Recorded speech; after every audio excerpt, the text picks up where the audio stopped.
약 1년여 만인 오늘 오후 4시 필리핀 한국 간 첫 범죄자 송환이 이루어졌습니다. Dibuka dengan berlatarkan bandara di tahun 2016, di sana ada reporter yang sedang meliput pemulangan penjahat dari Filipina ke Korea yang berjumlah 47 orang. Di sana ada seorang pria yang mengenal satu penjahat. Pria itu menerobos masuk, namun ditahan petugas hingga terjatuh. Tas dari pria itu terbuka dan isinya adalah bom.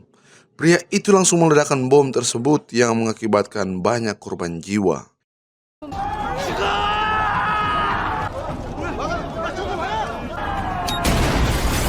Kita maju ke tahun 2022.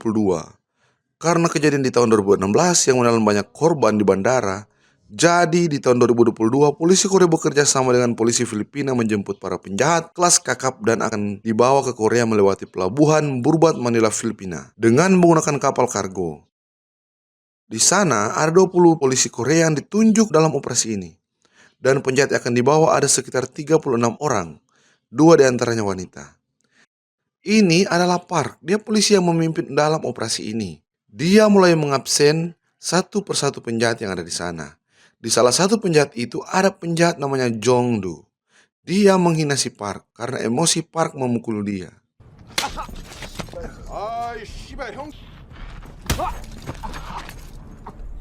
Dua orang yang baru turun dari mobil ini adalah tim medis. Ini adalah Dr. Lee dan ini perawat namanya Eun.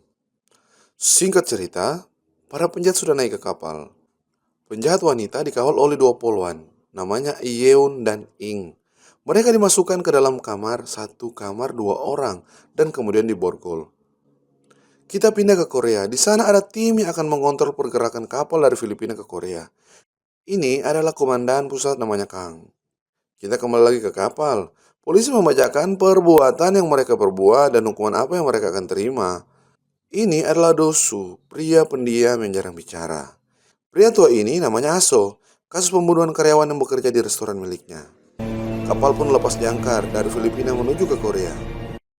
Di dapur ada para petugas yang sedang menyiapkan makanan untuk para tahanan. Mereka dibantu oleh 3 orang ABK. 아참, 두 분 도와주셔서 감사합니다. Sementara itu, di ruang medis ada dokter yang sedang mengambil beberapa obat dan alat lain dan dimasukkan ke dalam sebuah tas. Dokter itu keluar.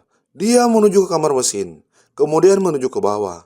Sampai di bawah, ternyata di sana ada laboratorium dan dijaga oleh 2 orang. Di situ juga terbaring seorang pria seperti zombie yang di tubuhnya memiliki banyak cacing. Nampaknya pria ini merupakan bahan percobaan. Dokter ini disuruh untuk menyuntikkan obat tidur ke tubuh Alpha.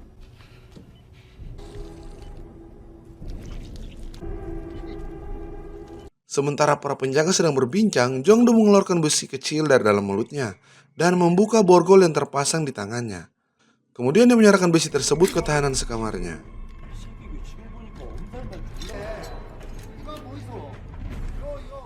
Dan di kapal bagian lain, ada para ABK yang sedang mengambil senjata. Ternyata ABK yang ada di sana adalah penjahat. ABK yang asli telah dibunuh oleh penjahat tersebut. Ketika ABK itu sedang berjalan di lorong, 3 orang polisi keluar dari dalam ruangan. Tas yang berisikan senjata kena di dinding kapal dan apa yang terjadi?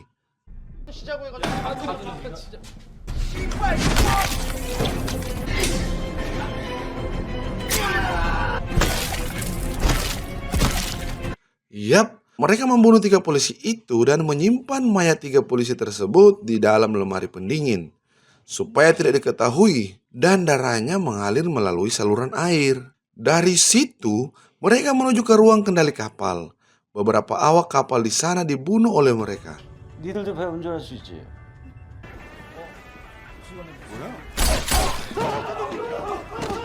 Mereka juga memotong kabel pemancar signal sehingga semua akses komunikasi di kapal terputus.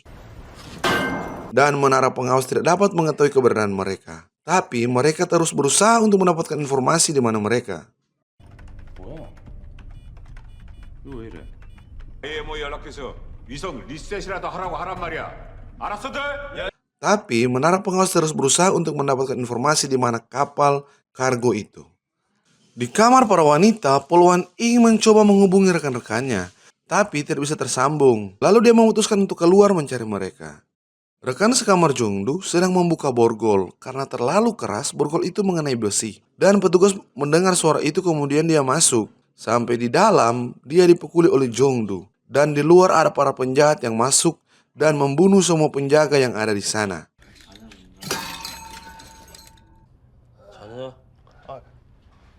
앉았습니다.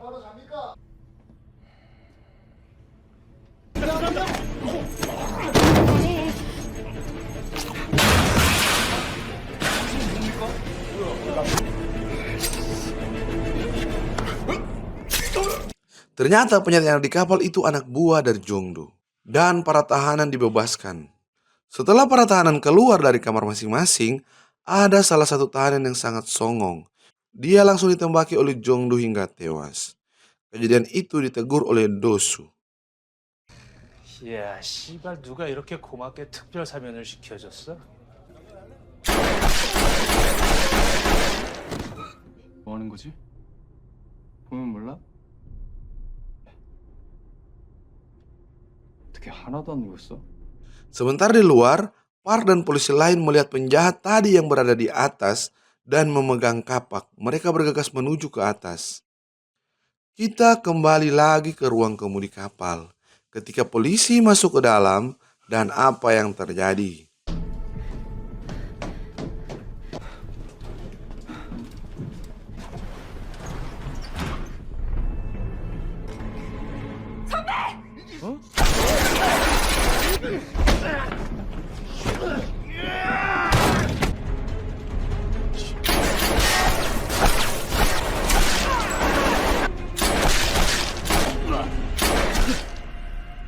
Terjadi baku tembak yang menewaskan satu polisi. Tapi dalam baku tembak itu semua penjahat tewas. Kita kembali ke para tahanan. Mereka semua menuju ke kamar mesin. Dan menghancurkan alat komunikasi telepon yang ada di sana. Juga membunuh ABK yang berada di sana. 알아듣게 말해, 씨발아.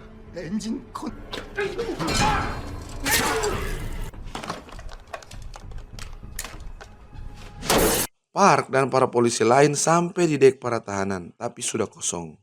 Mereka langsung menuju ke ruang mesin untuk menelpon bantuan. Kita kembali lagi di ruang mesin. Ketika Jongdu ingin membunuh seorang ABK, tangannya dihadang oleh Dosu. Tiba-tiba ada tembakan yang ternyata itu adalah dari polisi. Dan mulai terlibat perkelahian antara para penjahat dan polisi. Di saat seorang tahanan akan kabur, tiba-tiba ada seorang manusia jatuh dari atas.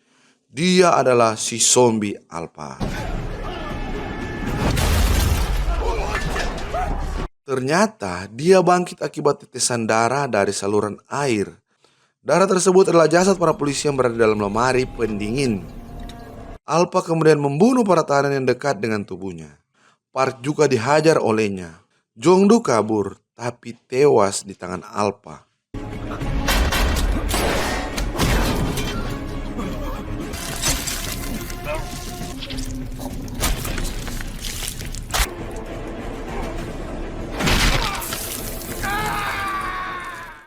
Alpha menuju ke arah Park dan mencekik lehernya, namun cepat dilerai oleh Dongsu.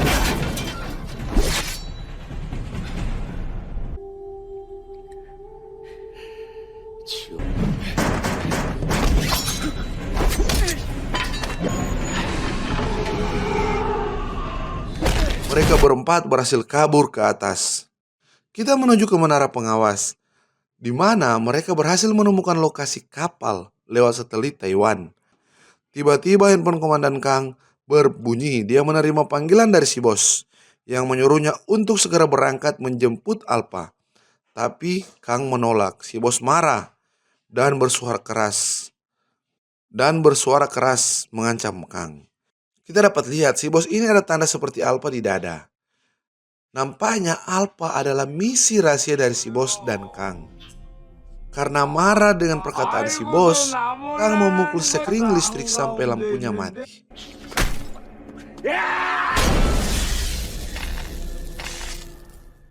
Di dek atas kapal, awak kapal yang tersisa mencoba kabur melalui skoci. Tapi kita bisa lihat kembali apa yang terjadi. Mereka berdua tewas dibunuh oleh Alpha. Di kamar medis, perawat habis mandi dan mendengar suara aneh dari luar. Dia menengok keluar jendela untuk mencari tahu asal suara itu. Dan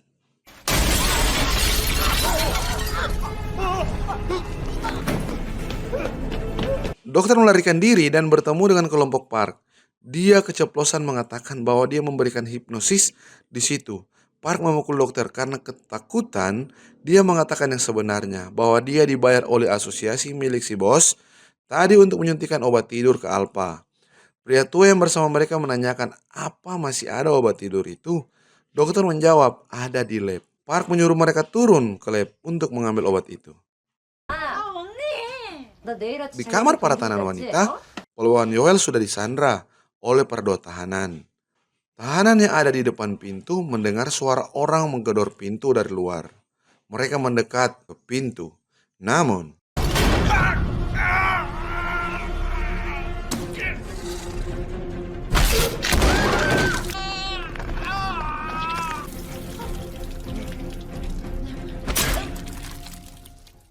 yang berhasil lolos hanya seorang pria dan wanita berumur. Mereka berdua kabur menggunakan lift. Tapi apa yang terjadi? Alpha mengejar mereka dan tepat di atas lift mencoba masuk dan menarik pria itu. Wanita tua diselamatkan oleh Park. Sampai di lab, mereka melihat mayat dari kedua penjaga.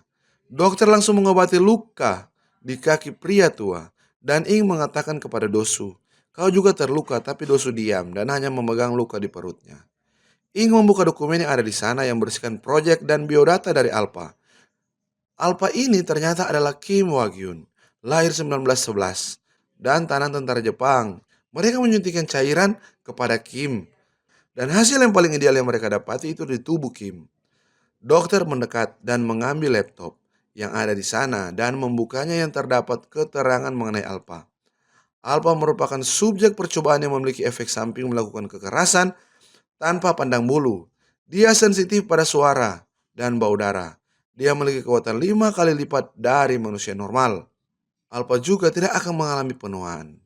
Sel yang disuntikan ke Alpha berasal dari serigala. Alpha merupakan proyek yang gagal sehingga dia tak mampu mengontrol dirinya. Dosu mengambil dokumen satunya dan membayangkan. Ternyata proyek Jepang ini dimulai tahun 1934 di laboratorium yang berada di Filipina. Awalnya proses percobaan pembuatan senjata manusia dinyatakan sukses oleh dokter. Namun, tiba-tiba Alpha mengalami kejang-kejang dan bangkit menjadi jahat dan tak terkontrol. Akibatnya dia membunuh semua tentara dan dokter yang ada di sana.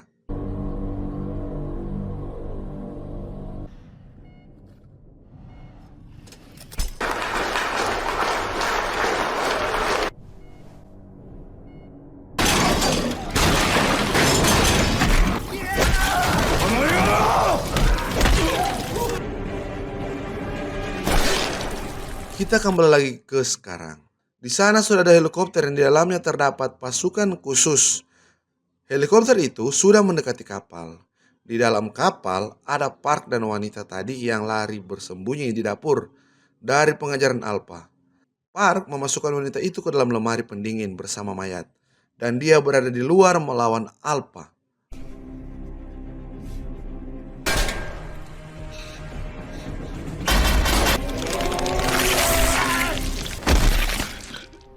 Dalam perkelahian mereka, Park tewas. Tapi dia berhasil memotong tangan dari Alpha. Dari situ Alpha menuju lemari pendingin. Dia melihat dan mendekati wanita yang ada di sana. Karena mendengar suara helikopter, dia pergi keluar dan meninggalkan lemari pendingin.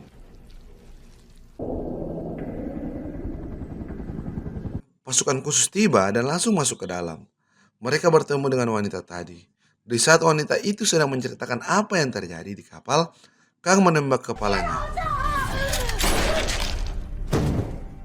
Datang Ing, dokter dan juga pria tua. Ketika Ing menodongkan pistol dan mengatakan dia polisi, tanpa diduga, Kang menembaki Ing hingga tewas. Dosu lari dan mendekati mereka. Di saat para pasukan akan menembaki mereka bertiga, Dosu bergerak dengan cepat. 총들 내려라. Kang merobek baju Dosu. Ternyata dia memiliki tanda seperti Alpha. Dosu sengaja ditangkap agar bisa dibawa ke Korea dan bertemu dengan Kang, juga bos, untuk balas dendam.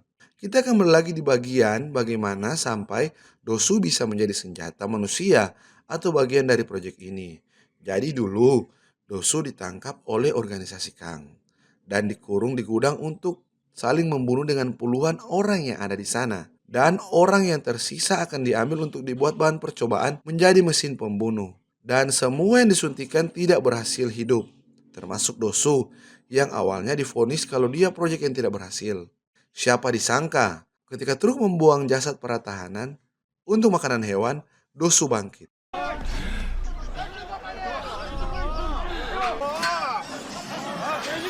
Dan salah satu faktor Dosu ingin membunuh Kang adalah bahwasannya ketika Dosu sudah hidup normal, Kang mencarinya untuk dibunuh. Tapi ketika Kang datang di rumah Dosu, hanya ada istri dan anaknya. Kang membunuh mereka berdua. Sementara Kang menanyakan apakah anakmu itu perempuan atau laki-laki, Alpa muncul dan menyerang pasukan Kang. Di situ terlibat perkelahian dengan Kang.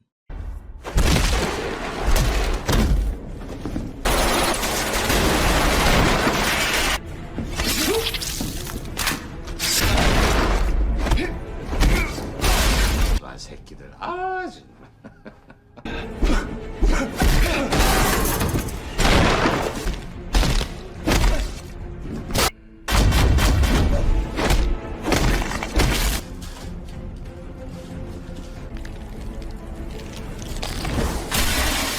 Setelah berhasil membunuh Alpa, Kang melanjutkan duel dengan Dosu.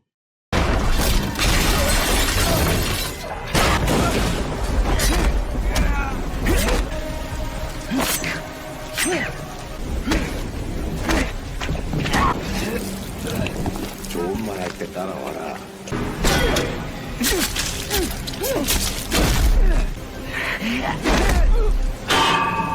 Dosu berhasil membunuh Kang. 아무래도 한국으로 옮기지 않고 Keesokan harinya di satu rumah di daerah Filipina, ada bos dari Kang. Nampaknya rumah itu merupakan penjara untuk percobaan manusia yang akan dijadikan mesin pembunuh. Dia masuk di salah satu kamar tahanan yang ternyata di dalamnya ada anak dari Dosu.